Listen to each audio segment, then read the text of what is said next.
ورحمة الله وبركاته. أعوذ بالله من الشيطان الرجيم. بسم الله الرحمن الرحيم. الحمد لله رب العالمين.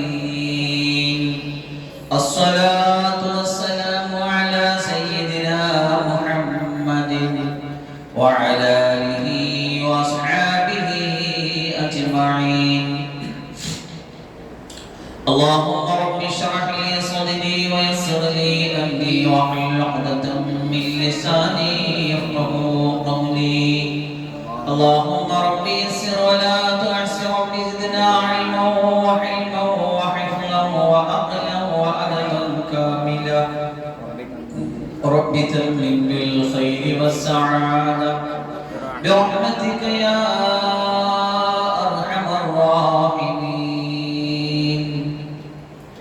اللهم انفعنا بما علمتنا وعلمنا ما ينفعنا وزدنا علما.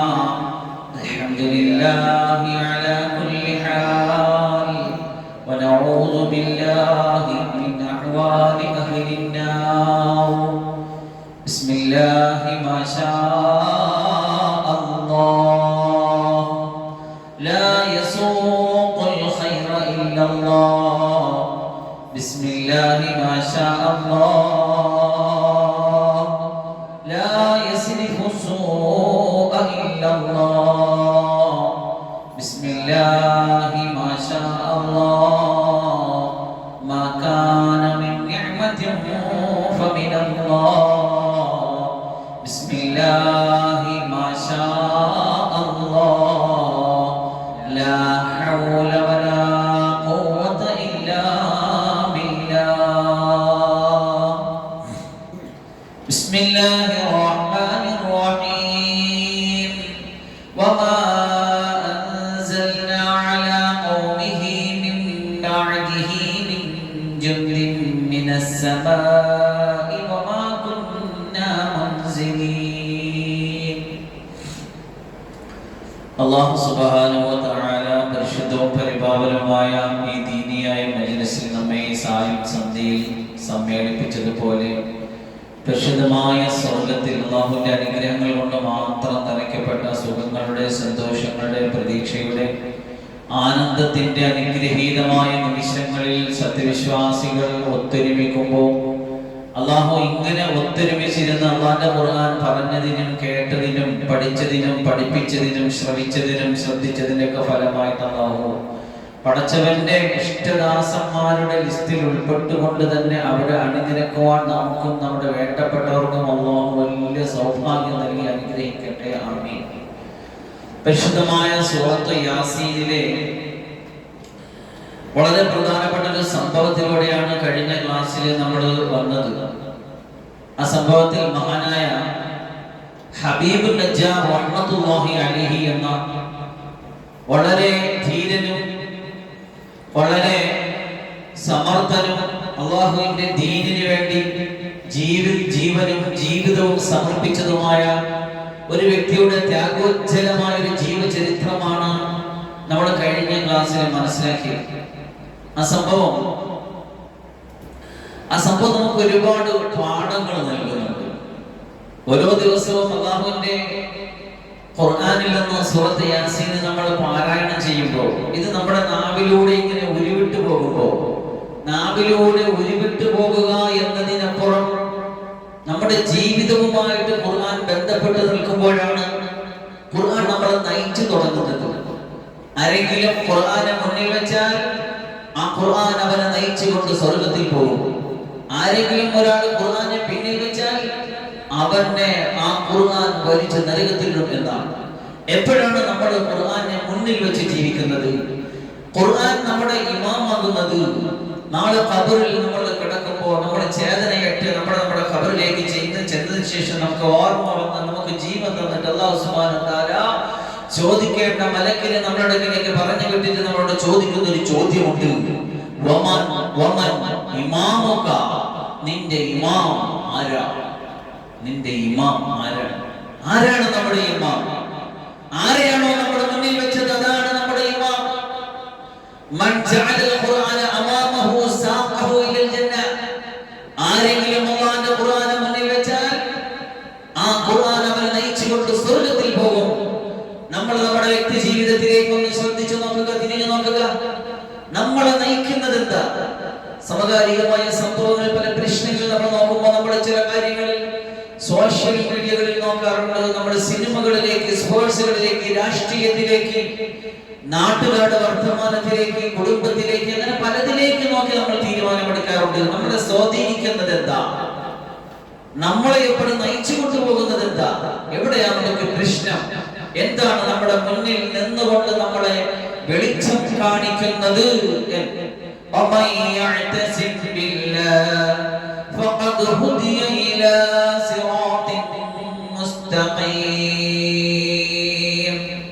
ആരെങ്കിലും അല്ലാഹുവിനെ മുറുകെ പിടിച്ചാൽ അവന് ശരിയായ മാർഗത്തിലേക്ക് സന്മാർഗദർശനം നൽകപ്പെടുന്നതാ.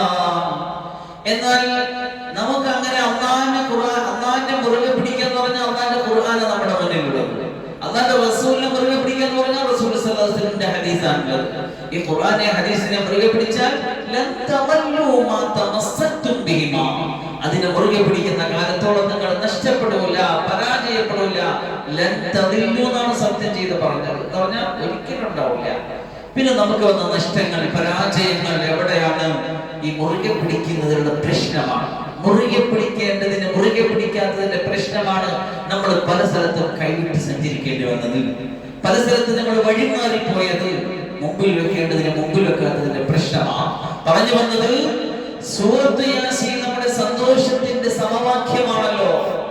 ഓരോ ദിവസവും സന്തോഷമായി തീരുന്നത് അന്ന് രാവിലെ നമ്മൾ ഓതി വെക്കുന്ന സൂറത്ത് യാസീൻ ആണെങ്കിൽ ആ യാസീൻ ഇങ്ങനെ ഓതി വന്നിട്ട് വദിബുല്ലഹും മസലൻ അസ്ഹാബുൽ ഖറിയ ഇദ് ജാഅഹൽ മുർസലൂൻ.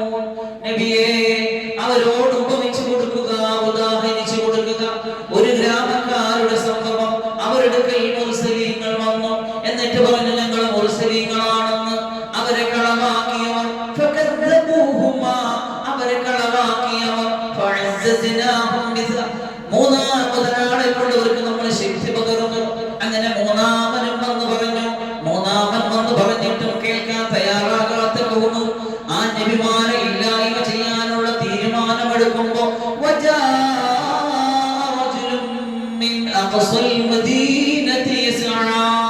ആ നാടിന്റെ അങ്ങേയറ്റത്ത് നിന്ന് വിളിച്ചു പറഞ്ഞുകൊണ്ടൊരു മനുഷ്യൻ ഓടി വരികയാണ്. നമ്മളിലേക്ക് നിയോഗിക്കപ്പെട്ട മുർസലീങ്ങളെ, ദൂതന്മാരെ, മെസ്സഞ്ചർമാരെ, അവർ തന്ന സന്ദേശത്തെ ഉൾക്കൊണ്ട് അനുസരിക്കുകയും ഇല്ലെങ്കിൽ നഷ്ടപ്പെട്ടു പോകും. അവർ കൂലി ചോദിച്ചു വന്നതല്ലല്ലോ, അവർ കൂലിപ്പണിയാളുകളല്ലല്ലോ, അവർക്ക് ഒരു അജ്റും വേണ്ടല്ലോ. അല്ലാഹുവിന്റെ അജ്റല്ലാതെ അവരെയാണ് പിൻപറ്റേണ്ടത്. വഹും മുഹ്തദൂൻ, അവരാണ് സന്മാർഗ്ഗികൾ. അനുസരിക്കൂ. ഇത് പറഞ്ഞതിനും ഇത് സത്യം വിളിച്ചു പറഞ്ഞതിന് ആ നിമിഷം ആ മനുഷ്യനെ ഇല്ലായ്മ ചെയ്തു തുടങ്ങി എന്നാണ്.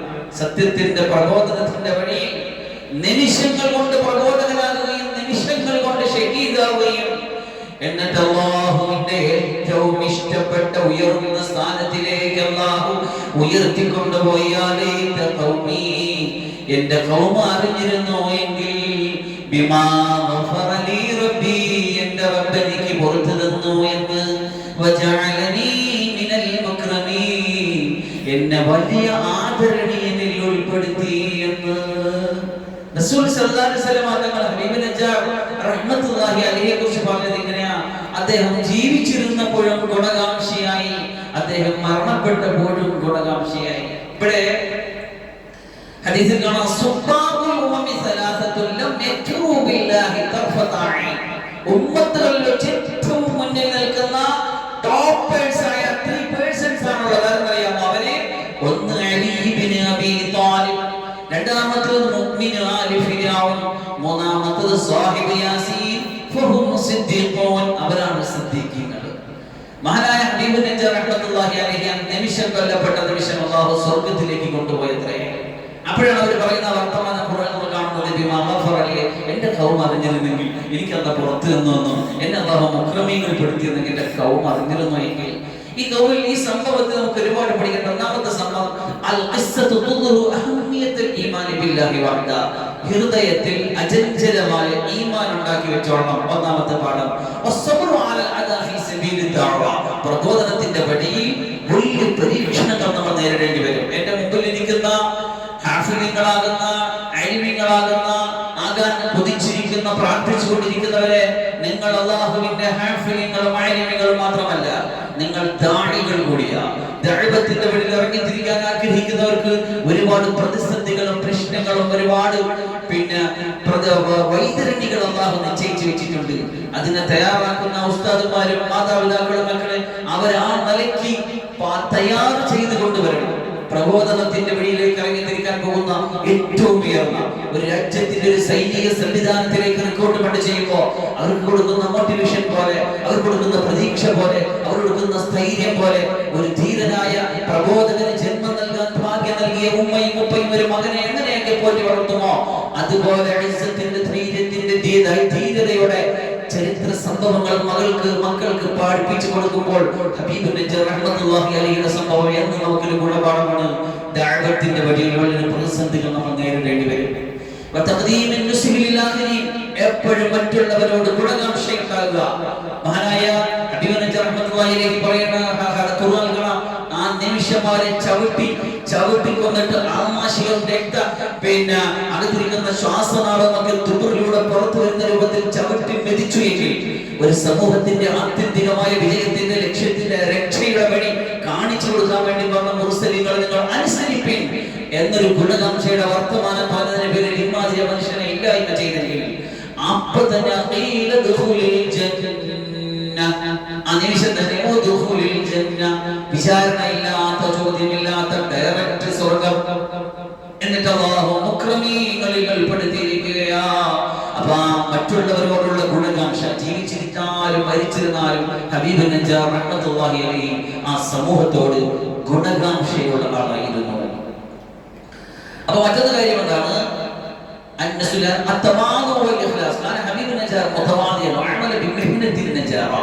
വളരെ സിമ്പിൾ ആയിരുന്നു, ലളിത ജീവിതത്തിലുടമയായിരുന്നു. മഹാനവറുകൾ എന്തായിരുന്നു? ആശാരിയായിരുന്നു. ആശാരി രാവിലെ പോയി ആശാരി പണി ചെയ്ത് വൈകുന്നേരം എത്തുമ്പോ അതുകൊണ്ട് കുറച്ച് തന്നെ ജീവിതത്തിൽ മാറ്റിവെക്കും. ബാക്കി സദഖയും നമ്മൾക്ക് ഒരുപാട് കരുതി വെച്ചിട്ടുണ്ട്. പക്ഷെ കരുതി വെപ്പില്ലാതെ ജീവിച്ച ഒരുപാട് മനുഷ്യന്മാരെ ലോകത്തുണ്ട്. പറയാം. അടുത്തത് ജസാഉ മിൻ ജിൻസിൽ അമൽ. ഖുതില ഹബീബ് നജ്ജാർ ജസാഅ ലി ഈമാനിഹി വ ദഅവതിഹി. എത്രയാണ് ഒരാളുടെ ഈമാൻ, എത്രയാണ് അകത്തിരിക്കുന്ന പവർ, അതനുസരിച്ചാണ് പരീക്ഷണങ്ങൾ വരുന്നത്. അപ്പൊ നിങ്ങൾ ഓരോരുത്തരും ചിലപ്പോൾ ചിന്തിക്കുക, വലിയ പരീക്ഷണമൊന്നും എനിക്ക് വരുന്നില്ലല്ലോ. ചില ആൾക്കാർക്ക് പരീക്ഷണങ്ങളുടെ പേർമാരിയാണ്. ഒന്ന് മാറി ഒരുപാട് പരീക്ഷണങ്ങൾ. വേദനകൾ ഒഴിഞ്ഞ സമയമില്ല, പ്രതിസന്ധികൾ മാറിയ സമയമില്ല, അസുഖങ്ങളില്ലാത്ത, സാമ്പത്തിക പ്രതിസന്ധി ഇല്ലാത്ത, സുഖമായിട്ടിരുന്ന ദിവസങ്ങളില്ല. ഒന്നും മാറി ഒരുപാട് വേദനകൾ കൊണ്ട് ഒരാൾ പറഞ്ഞിട്ടുണ്ടെങ്കിൽ തീർച്ചയായിട്ടും നമ്മൾ വിലയിരുത്തുക, അള്ളാഹുവിന്റെ അടുക്കൽ ആ മനുഷ്യന് വലിയ ഖദ്റുണ്ട്. അല്ലാഹു സുബ്ഹാനഹു വ തആല ഒരാളെയും വെറുതെ അങ്ങനെ എടുക്കില്ല. അല്ലാഹു അഹ്കമുൽ ഹകീമാണ്. അല്ലാഹു നീതിമാന്മാരിൽ ഏറ്റവും നല്ല നീതിമാനാണ്. അലൈസല്ലാഹു ബിഅഹ്കമിൽ ഹാകിമീൻ.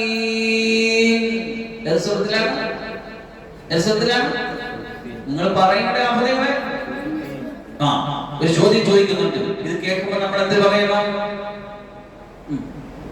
അല്ലാഹു ചോദിക്കുന്നു. നമ്മൾ ഖുർആൻ നിസ്കാരത്തിൽ ഓതുന്നവരും നിസ്കാരത്തിൽ കേൾക്കുന്നവരും മനസ്സിലാക്കണം, ഇത് എന്റെ റബ്ബ് എന്റെ അടുത്ത് സംവദിക്കുകയാണ്, സംസാരിക്കുക.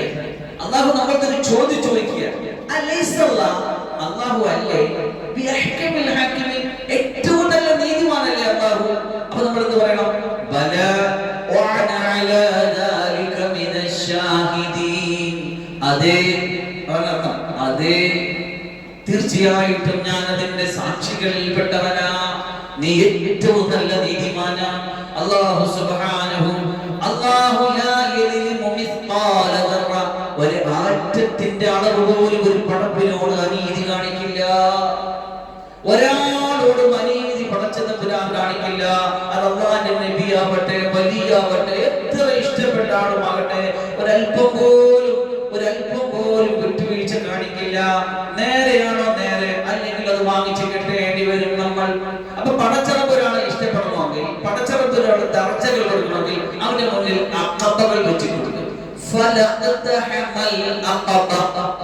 എന്തേ ചുരവഴികൾ താണ്ടിക്കടക്കാത്തത്? ചുരവഴികൾ നമ്മുടെ ജീവിതത്തിലില്ലേ? ഈമാന്റെ കുറവ്. ഒരു മഹാൻ കുറെ നാളുമായിട്ട് ഒരു അസുഖം അദ്ദേഹത്തിന് വരുന്നില്ല, ഒരു പ്രതിസന്ധി ഇല്ല. പേടിച്ച് വിഷമിച്ചു, എന്റെ ഈമാൻ പോയോ, എന്നെ അള്ളാഹു പരിഗണിക്കുന്നില്ലല്ലോ പഠിച്ചു. അങ്ങനെ ഇരുന്നപ്പോഴാണ് അസുഖം. എന്നെ പരിഗണിക്കുന്നുണ്ട് കേട്ടോ, അള്ളാഹു എന്നെ നോക്കുന്നുണ്ട്. അപ്പൊ പ്രശ്നങ്ങൾ, പ്രതിസന്ധികൾ ഒന്നിനെ ഒന്നായിട്ട് വരുമ്പോ ഈമാൻ കൊള്ളണം നാം. ഈമാനിന്റെ താക്കത്ത്, അള്ളാഹു കൊടുത്തിട്ടുള്ള വിശ്വാസത്തിന്റെ പവർ അള്ളാഹു ഊതിക്കാച്ചി വളർത്തിയെടുക്കാനാണ് പരീക്ഷണങ്ങൾ നൽകുന്നത്. സാമ്പത്തികമായിട്ട് പ്രതിസന്ധിയിലായവരെ, ഒറ്റപ്പെട്ടവരെ, താഴ്ന്നു പോയവരെ, ഉടുക്കാൻ തുണിയില്ലാത്തവരെ, കഴിക്കാൻ ഭക്ഷണമില്ലാത്തവരെ, വീടില്ലാത്തവരെ, വസ്തുവില്ലാത്തവരെ, വിഷമിച്ചു പോകേണ്ട നിങ്ങൾ നിങ്ങളുടെ ഉള്ളിന്റെ ഉള്ളിൽ നീറിക്കൊണ്ടിരിക്കുന്ന ഓരോ നിമിഷങ്ങളും അല്ലാഹുവിന്റെ മുന്നിൽ ദർജകളായിട്ട് എഴുതപ്പെട്ടുകൊണ്ടേയിരിക്കുന്നു എന്ന് നമ്മൾ മനസ്സിലാക്കുക. ഞാൻ പറഞ്ഞ വിഷയം അത്ര കണ്ട് ഈമാനിൽ പവർഫുൾ ആയിരുന്നത് കൊണ്ടാണ് ഇത്രയും വലിയൊരു പ്യൂരിഫിക്കേഷന് വിധേയനായത്. നമ്മൾ അത്രത്തോളം ആയിട്ടില്ലെങ്കിൽ നമുക്ക് അത്രയും നമ്മുടെ മുന്നിൽ വരും. അതിനും അല്ലാഹു പടച്ച വലിയ കരുണയുള്ളവനാ. ചെറിയവർക്ക് ചെറുത്, വലിയവർക്ക് വലുത്. വലിയ പരീക്ഷണങ്ങൾ മുമ്പിൽ തരുന്നത് വലിയ ഈമാനുള്ളവർക്കാണ്. അല്ലാഹു നമുക്ക് വലിയ ഈമാൻ നൽകിയിരിക്കട്ടെ. എന്ത് പരീക്ഷണങ്ങൾ നേരിടാൻ കുഴപ്പമില്ല. എന്ത് വലിയ പ്രതിസന്ധികളിലൂടെ, എത്ര വലിയ കല്ലിലൂടെ, നമുക്ക് കരിങ്കല്ലിലൂടെ, മുള്ളിലൂടെ, മുനമ്പിലൂടെ നടന്നു പോകേണ്ടി വന്നാലും പ്രശ്നമില്ല. ഈമാൻ നമ്മ സലാമത്തായി കിട്ടിയ മതിയായിരുന്നു എന്ന് ചിന്തിക്കുന്ന ഒരവസ്ഥയിലേക്ക് നമ്മൾ എത്തണം. അടുത്തത്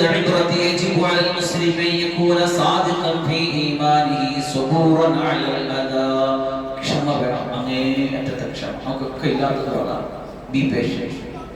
ക്ഷമ എന്ന് പറഞ്ഞ സാധനം നമുക്കൊക്കെ പലപ്പോഴും ഇല്ല. പ്രതിസന്ധികൾ വരുമ്പോൾ നമ്മളങ്ങ് കൈവിട്ടു പോകും. ചിലപ്പോ എന്തെങ്കിലുമൊക്കെ പറഞ്ഞു, എന്തെങ്കിലുമൊക്കെ കാട്ടിപ്പോ, എന്തെങ്കിലുമൊക്കെ ചിന്തിച്ചു പോകും. അല്ലാഹു നമ്മളെ കാത്തിരിക്കട്ടെ. ക്ഷമ എന്ന മഹത്തായ അനുഗ്രഹം. അതുകൊണ്ടാണല്ലോ ഈമാനിന്റെ പകുതിയും അല്ലാഹു ക്ഷമയ്ക്ക് കൊടുത്തേക്കുന്നത്. മഹാനുകൾ വളരെ ക്ഷമിച്ചില്ലേ? അത്രയും അവിടെ ഇട്ട് ചവിട്ടി കൂട്ടിയിട്ടും ആ മനുഷ്യൻ എന്താ പറഞ്ഞത്? എന്റെ കൗമ വിവരമില്ലാത്തതിന്റെ പേരിലാണല്ലോ. അതൊന്ന് അറിഞ്ഞിരുന്നെങ്കിൽ അവര് എനിക്ക് അല്ലാഹു നൽകിയ മഗ്ഫിറത്തിന്റെയും ദർജയുടെയും ആ ഒരു മഹാത്മ്യത്തിന്റെ ഉമ്മത്തൊന്ന് മനസ്സിലാക്കിയിരുന്നെങ്കിൽ. ഗുണകാംക്ഷ, ക്ഷമ, അതാണ് അതിന്റെ പാഠം. ചുരുക്കത്തിൽ ഹബീബ് നജ്ജാർ തുഅല്ലിമുനാ ദുറൂസൻ ഖയ്യിമതൻ ഫി ഈമാൻ ബില്ലാഹി വസ്സബ്രി വസ്സബ്രി വസ്സദ്ഖി വന്നുസ്ഹി വതവാദി അന്നൽ ജസാഅ മിൻ ജിൻസിൽ അമൽ. വിശ്വാസത്തിന്റെ, ക്ഷമയുടെ, സത്യസന്ധതയുടെ, ഗുണകാംക്ഷയുടെ, വിനയത്തിന്റെ, താഴ്മയുടെ, ലാളിത്യത്തിന്റെ ഒരുപാട് പാഠങ്ങൾ നമുക്ക് പഠിപ്പിച്ചു തരുന്നുണ്ട്. ഹദീസിൽ അന്നഹു നസഅ ലഹും ഫീ ഹയാതിഹി വബഅദ മൗതിഹി. ഹയാത്തിലും മമാത്തിലും ആ ഉമ്മത്തിനോട് ഇത്രയും വലിയ ഗുണകാംക്ഷ കാണിച്ചു മഹാനവറുകൾ. ഫലമ്മാ ഖുതില ഹബീബ് നജ്ജാർ എന്ന ഈ തന്റെ അല്ലാഹുവിന്റെ പ്രിയപ്പെട്ട ദാസൻ കൊല്ലപ്പെട്ടപ്പോ അല്ലാഹുവിന് ഭയങ്കര ദേഷ്യം വന്നു. അതാണ് അടുത്ത ആയത്ത്. എല്ലാവരും ശ്രദ്ധിച്ചിരിക്കും. അടുത്ത ആയത്തിലേക്ക് നമ്മൾ കടക്കാൻ പോവുകയാ. എന്താണ്? ഹബീബ് നജ്ജാർ എന്ന അല്ലാഹുവിന്റെ പ്രിയപ്പെട്ട ദാസൻ, ലോകത്തിലെ 3 സിദ്ദീഖീങ്ങളിൽപ്പെട്ട ഒരു സിദ്ദീഖ്, എല്ലാ ദിവസവും യാസീനിൽ ഉറങ്ങുകയും പകുതി ഉറക്കത്തിലും മുക്കാൽ ഉറക്കത്തിലും അര ഉറക്കത്തിലും ഓതിവിടുന്ന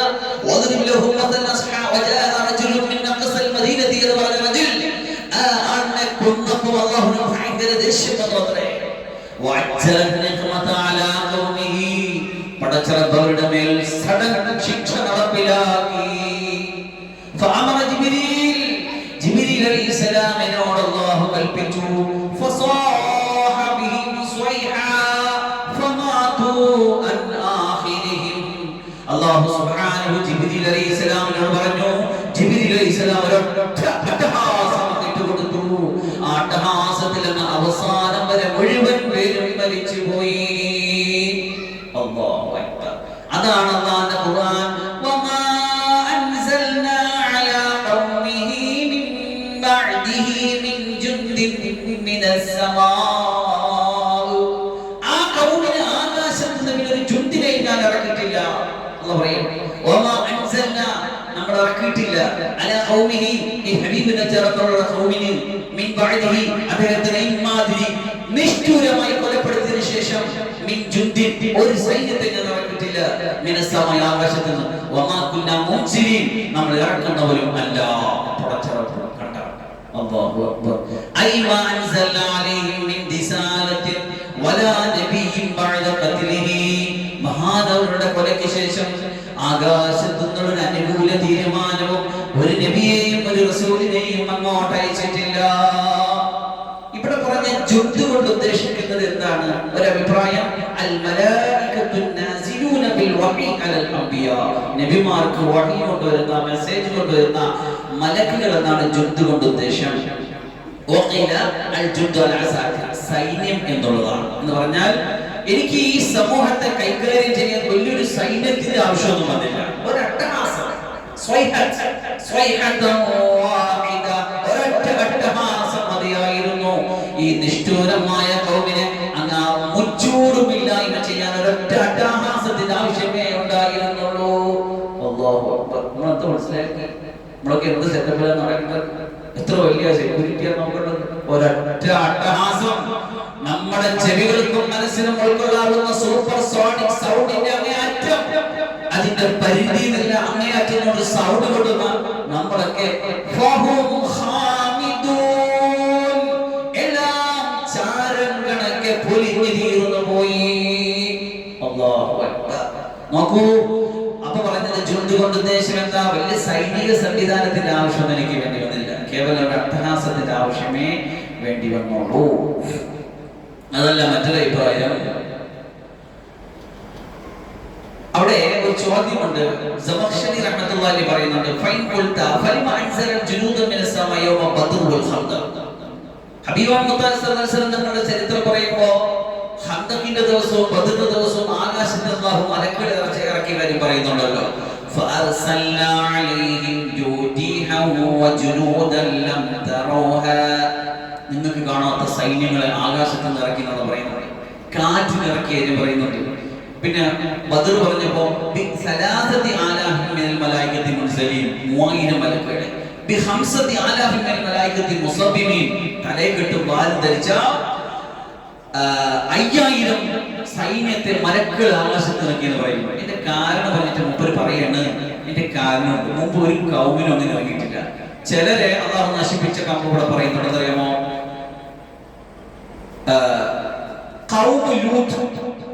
സൊഡോമിസ്റ്റുകൾ എന്നറിയപ്പെടുന്ന സ്വർഗ ലൈംഗിക രീതി നടത്തിയിരുന്ന ലൂത്ത് സമൂഹത്തെ നശിപ്പിക്കാൻ വേണ്ടി അല്ലാഹു സുബ്ഹാനഹു വ തആല ജിബ്രീൽ ഇസ്ലാമിന്റെ ഒരു ചിറകിന്റെ ആവശ്യമേ വേണ്ടി വന്നുള്ളൂ. ലോകത്ത് ഒരാളും ചെയ്തിട്ടില്ലാത്ത, തുല്യതയില്ലാത്ത ലൈംഗിക അരാജകത്വം നടത്തിയ ലൂത്ത് നബിയുടെ സമൂഹത്തെ നശിപ്പിക്കാൻ ജിബ്രീൽ അലൈഹി ഇസ്ലാമിന്റെ ചിറക് കൊണ്ടുവന്നിട്ട് കമത്തിലെടുത്തിട്ട് പപ്പടം മറിക്കുന്ന ഒരു കമത്ത് മതി, ഒരു ചിറകിന്റെ ആവശ്യമേ അതിൻ്റെ അകത്ത് വേണ്ടി വന്നുള്ളൂ. സമൂഹ് സ്വാലിഹ് അലൈഹിസ്സലാമിനെ അട്ടഹാസം കൊണ്ടാണ് നശിപ്പിച്ചത്. പക്ഷെ അല്ലാഹുവിന്റെ റസൂൽ സല്ലല്ലാഹു അലൈഹി വസല്ലമയ്ക്ക് ബദ്റിൽ വിജയം കൊടുക്കുവാൻ 5000 3000 എന്നൊക്കെ വ്യത്യസ്തമായ അഭിപ്രായത്തിൽ അല്ലാഹു സുബ്ഹാനഹു വ തആല പറഞ്ഞ മലക്കുകൾ ആകാശത്ത് നിന്ന് തലയിൽ കെട്ടി ഇറങ്ങിയിട്ട് മലായികത്തുകളോടൊപ്പം ബദരീങ്ങൾ യുദ്ധം ചെയ്ത സംഭവം ഖുർആനിൽ നമുക്ക് പഠിക്കാൻ പറ്റും. എന്തിനായിരുന്നു അത്? അതിന്റെ കാരണം പറയുന്നത് ولكن الله فضل محمدا صلى الله عليه وسلم بكل شيء على سائر الانبياء. അല്ലാഹുവിന്റെ നബിയെ മഹത്വപ്പെടുത്തിയതാ കാണുന്നത്. ലോകത്ത് ഒരു നബിക്കും കൊടുക്കാത്ത മഹത്വം നമ്മുടെ നബിക്ക് കൊടുത്തു. ബാക്കിയുള്ളവരുടെ സമൂഹത്തെ നിസാരമായ ഒരു മലക്കിന്റെ ചിറക് കൊണ്ടോ അല്ലെങ്കിൽ ഒരു അട്ടഹാസം കൊണ്ടോ നശിപ്പിച്ചപ്പോ അല്ലാഹുവിന്റെ റസൂലുള്ളാഹിയുടെ മുത്തായ മുത്തിന്റെ ശത്രുക്കളെ നശിപ്പിക്കാൻ അല്ലാഹു മലക്കുകളെ, ആയിരക്കണക്കിന് മലക്കുകളെ ഇറക്കി. അത് നബിക്കുള്ള ആദരവാണ്, സ്ഥാനമാണ്.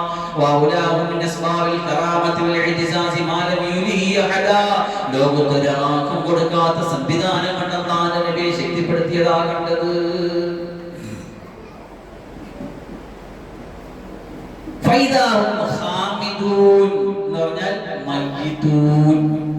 എല്ലാവരും പൊലിഞ്ഞു പോയി. തശ്ബീഹം റമാദിൽ ഹാമിലി, അണഞ്ഞുപോയ ചാരമുണ്ടല്ലോ, ചാമ്പൽ എന്ന് പറയുന്നത് അമ്മാതിരിയാക്കുക, നശിപ്പിച്ചു. യാ ഹസ്രതൻ അലൽ ഇബാദ്, അടിമകളുടെ മേലുള്ള നാശമേ. യാ ഹസ്രതൻ, ഹസ്രത്ത് മറ്റേ ഹസ്രത്തല്ല, അതില് നമുക്ക് ഒരു പ്രയോഗത്തിന്റെ പ്രശ്നമാണ്.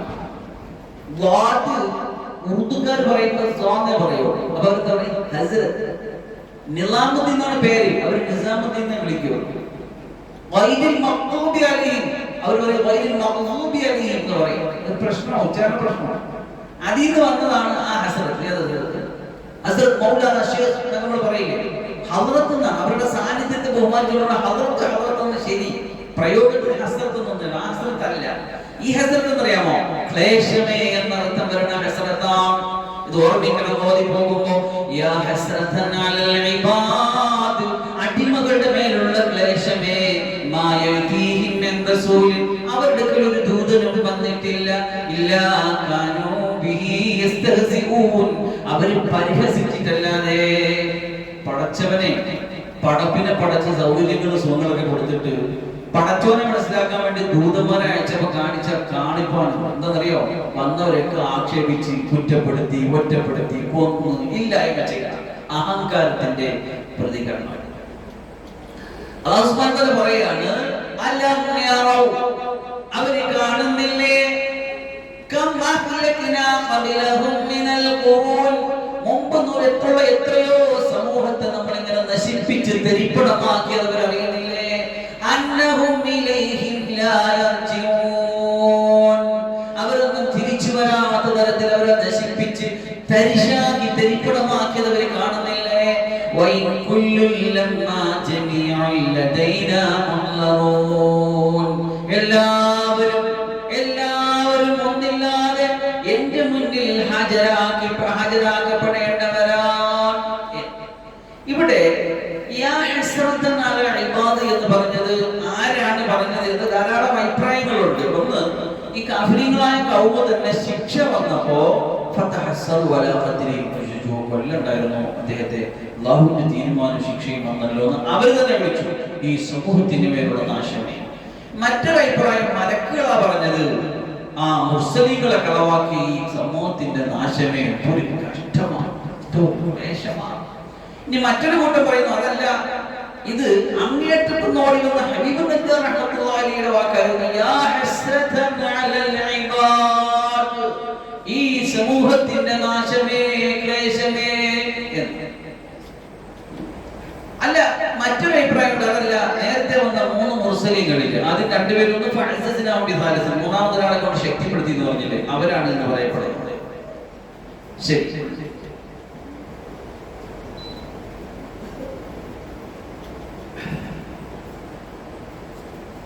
അങ്ങനെ അല്ലാഹു സുബ്ഹാനഹു വ തആല വ്യത്യസ്തമായ സംഭവങ്ങളിലൂടെ നമ്മൾ ഈ ഖുർആൻ ആയത്തുകളെ ഇങ്ങനെ കൊണ്ടുപോവുകയാണ്. അപ്പൊ അതിൽ സൂറത്ത് യാസീൻ വളരെ പ്രധാനപ്പെട്ട ഒരു സംഗതിയാണ് നമ്മൾക്ക് ഈ പറഞ്ഞ സംഭവം. ഇതിനുശേഷം ഇൻഷാ അല്ലാഹ് വളരെ പ്രമാദമായ വളരെ പ്രധാനപ്പെട്ട ഒരു വിഷയത്തിലേക്ക് പോകും. ഇന്ന് നമുക്ക് അതിലേക്ക് കയറിയാൽ ഇൻഷാ അല്ലാഹ് തീരുന്നില്ല. അപ്പൊ അതുകൊണ്ട് തൽക്കാലം ഞാൻ അവിടെ ചുരുക്കുകയാണ്. ഈ സംഭവങ്ങളെ നമ്മൾ കൂടുതൽ വിശദമായിട്ട് കൂടുതൽ അറിയാൻ നമുക്ക് ഈ സമയത്തിനകത്ത് നമ്മൾ കുറച്ചൊക്കെ പറയാൻ കഴിയുന്നുള്ളൂ. അപ്പൊ അതില് നമ്മുടെ പുസ്തകങ്ങളിലൂടെ അല്ലെങ്കിൽ പിന്നെ ഗൂഗിൾ സെർച്ചിലൂടെ വിക്കിപീഡിയയിലൂടെ നമുക്ക് ഒരുപാട് വിഷയങ്ങളെ ചേർത്ത് പഠിക്കാൻ പറ്റും. ഇതിനെ ചേർത്ത് പഠിക്കാൻ ശ്രമിക്കുന്നവർ, പഠിക്കാൻ ആഗ്രഹിക്കുന്നവർ, എനിക്ക് കുറഞ്ഞ കാര്യങ്ങൾ മാത്രമേ ഇതിലിങ്ങനെ കോട്ട് ചെയ്ത് വെക്കാനും അതിൽ തന്നെ വളരെ കുറഞ്ഞ മാത്രമേ പറയാനും കഴിയുന്നുള്ളൂ. അപ്പൊ നമ്മൾ കേൾക്കുന്നവർ അതിനെ കുറച്ചുകൂടി ഡെവലപ്പ് ചെയ്തുകൊണ്ടേ പോകും. അള്ളാഹുവിന്റെ ഖുർആൻ പഠിച്ചുകൊണ്ട് പോകുമ്പോൾ എത്ര വലിയൊരു ആനന്ദമാണ്, എത്ര വലിയൊരു റാഹത്താണ്, മനസ്സിന്റെ സുഖമാണ്. നമ്മൾ ഇതൊന്നും അറിയാതെയാണല്ലോ എത്രയും നാൾ ജീവിച്ചത്. അപ്പൊ ഓരോ ദിവസവും പാരായണം ചെയ്യുന്ന ഓരോന്നിലും അള്ളാഹു അടക്കി വെച്ചിരിക്കുന്ന 1000 രഹസ്യങ്ങൾ, സംഭവങ്ങൾ, ഇതൊക്കെ നമുക്ക് പഠിക്കണ്ടേ, മനസ്സിലാക്കണ്ടേ. അല്ലാഹു സുബ്ഹാനഹു വ തആല കൂടുതൽ കാര്യങ്ങൾ അറിയാനും മനസ്സിലാക്കാനും പഠിക്കാനും വലിയ സൗഭാഗ്യം നൽകി അനുഗ്രഹിക്കട്ടെ എന്ന് പ്രാർത്ഥിച്ചുകൊണ്ട് തൽക്കാലം ഇന്നത്തെ ക്ലാസ് ഇവിടെ സമാപിക്കുകയാണ്. വാഖിറു ദഅവാന അൽഹംദുലില്ലാഹി റബ്ബിൽ ആലമീൻ. അസ്സലാമു അലൈക്കും വറഹ്മത്തുള്ളാഹി.